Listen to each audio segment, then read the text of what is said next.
নিয়ে মুখ খুললেন প্রদেশ কংগ্রেসের প্রাক্তন কমিটির সম্পাদক আব্দুল রহমান মোল্লা। কি বললেন দেখুন সরাসরি সেই চিত্র। ইনলিগাল ভাবে আমি তার বিরোধী, কারণ এটা কোনো রকম ভাবে মেনে নেওয়া যাবে না।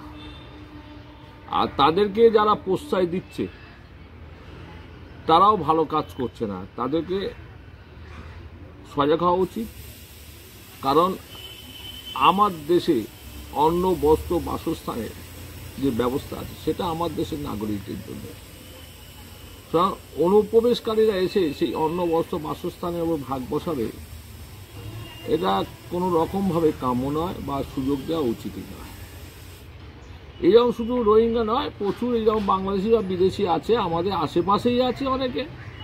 হ্যাঁ, আমরা নজর রাখি না, তাদের জামাই আদর করি, কিন্তু তারা কত বড় যে আমাদের দেশের ক্ষতিকর দিয়ে যেতে পারে এটা আমাদের বুঝতে হবে এবং জানতে হবে।